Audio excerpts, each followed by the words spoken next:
สบายดีพี่น้องมื้อนี้มาเฮ็ดเบียกเด้อพี่น้องพุ่นมาสักเข้าให้พี่น้องเอ้ย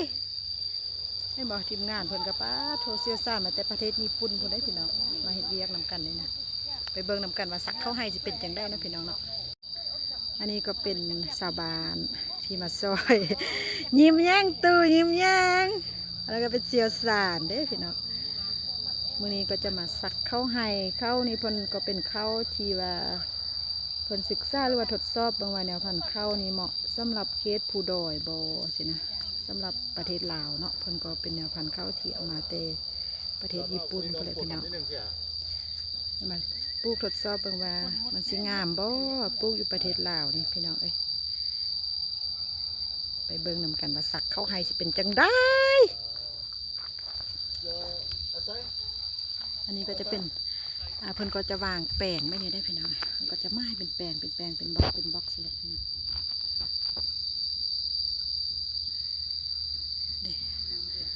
ผูกผ้าปามไม้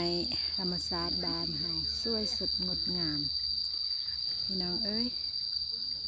เดี๋ยวคำลาสิทายนะเสียสารญี่ปุ่นให้เบิ่งเลยว่าจะเป็นจังได้คนญี่ปุ่นจะคือคนลาวบ่พี่น้อง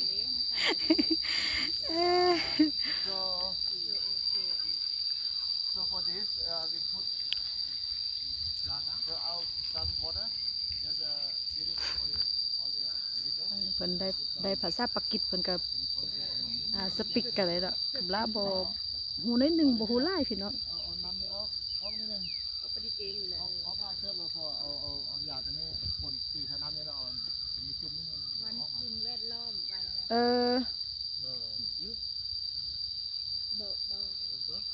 รวมพลัง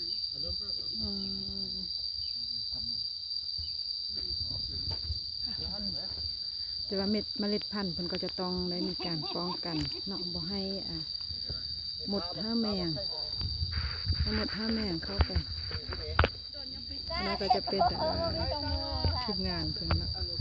ที่ว่าดับเตอร์มาแต่ญี่ปุ่นพี่น้องเลยแล้วก็จะเป็นคนที่มาเฮ็ดเวียกช่วยกับรักกันเด้อพี่น้อง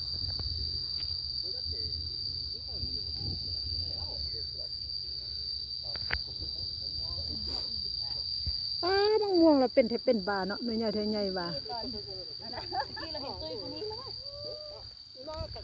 เราไปตรงมะม่วงป้าถั่วหน่วยบักใหญ่บักงามพี่น้องอันนี้ก็จะเป็นแปลงการปลูกพืชแบบผสมผสานพี่น้องเลยก็จะมีหญ้าแฝกพี่น้องก็จะมีหญ้าแฝกในการหักษาการเจาะเจือนของดินเนาะหญ้าแฝกก็เป็นพันธุ์ที่นำมาจากประเทศไทยคนได้พี่น้องเอ้ยเพราะว่าพระเจ้าอยู่หัวรัชกาลที่เก้าเพิ่นมาเพิ่นพระราชทานเนาะให้ศูนย์ห้อยสอนห้อยสัวสุเทนครหลวงเวียงจันทน์นะพี่น้องแล้วศูนย์ห้อยสอนห้อยสัวก็นำมาให้บอนที่บอนการทดลองบอนนี้เนาะเพิ่นก็เอามาปลูกเป็นแปลงทดลองโอ้มะม่วงพี่น้องอันนี้มันมะม่วงโลก็เป็นไร่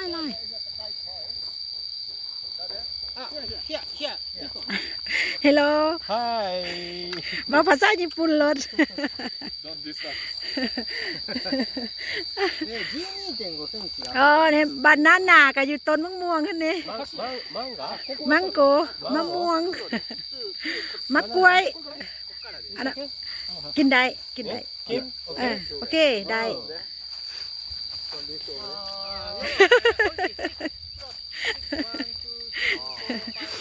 Okay. กินได้อีสได้แต่ว่ากินอีสเนาะโอ้ยโอเคแซ่บบ่หวาน Very good. very good Supply. แซ่บหลายโอเคเนาะเพิ่นก็จะวางแปลงเอาไม้แมทแทกมันง่ายเด้ก่อนจะปลูกในระยะห่างระยะต้นระยะแถว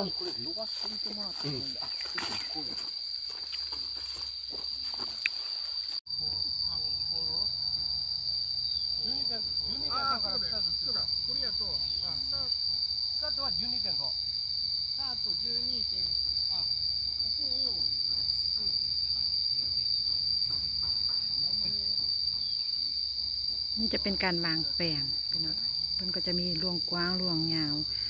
สักอะไรเงี้ยเท่าได้เนาะ20 x 20บ่20 x 40 20 x 30กระบาบกันไปพี่น้องเอ้ยกำลังจะเริ่มเบียกแล้วเด้อพี่น้องเห็นบ่พี่น้องเอ้ยขับลาจับ 25 yes สักเอาได้นี่บ่แล้วเชื่อนะเมื่อยเติบได้พี่น้องเอ้ย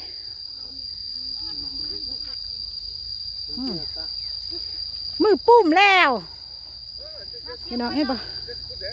มือแดงเลยสักเขา มันสองสามล็อกตัวนั้น 3 ล็อกก่อน ตัวนี้เอาตัวนี้นะเบา หนักเบาอ่ะมาตัวนี้ให้เอ้ย หนักเลยอยากหนัก นั่นบ่อันนี้เอาเบานิดนึงเนาะ มันสู้ได้ เอาพี่น้องเอ้ยสักข้าวนะคะ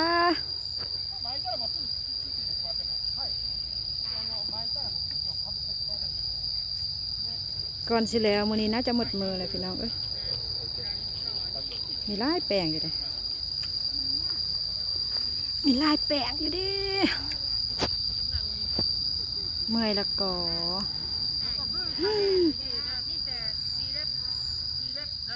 สีเล็บ สีเล็บสีเท่าสีเท่า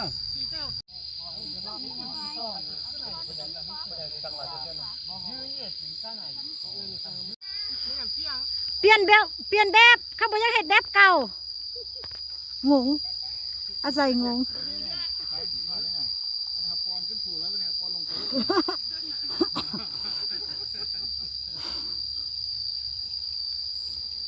พี่น้องเอ้ยคำลากะ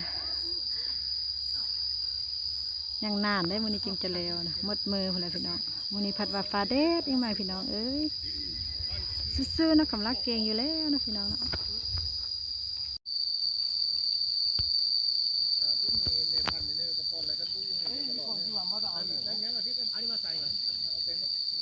มื้อนี้ก็ซื้อต่อพี่น้องเอ้ย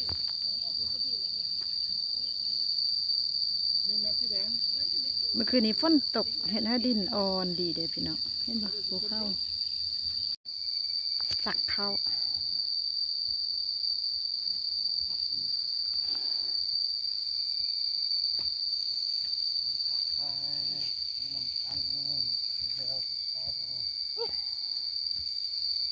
เมื่อวานที่ไปโพสต์เดี๋ยวจะไปดังท่า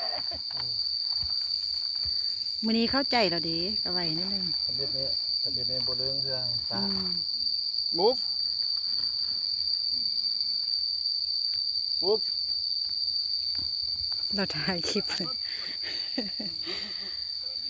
75 ดอนตัวได้โทรห้าเราละตีหนังตัวในเสียงรถหมาหันดิเราไปกินข้าว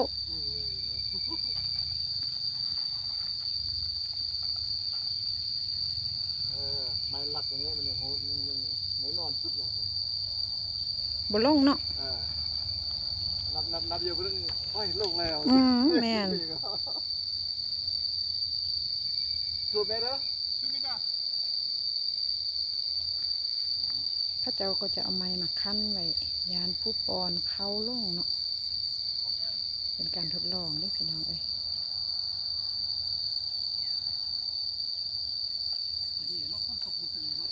อ่อนนุ่มๆเดียว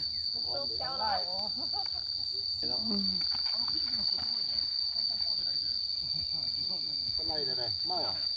อืมมา 25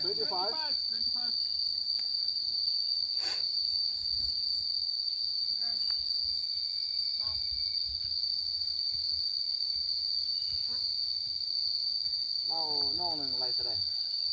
อิงตามรวงยาวลงกว้างก้องคอย8 x 10เราเห็นห้นทางพร้อมประมาณ7 ล้านข้องคูณหัน10 x 15บอก10 ล้าน โอเค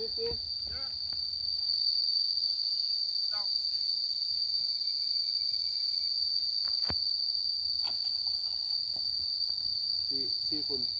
7อ่ะ 10 x 15ก็มาคูณนะ10 x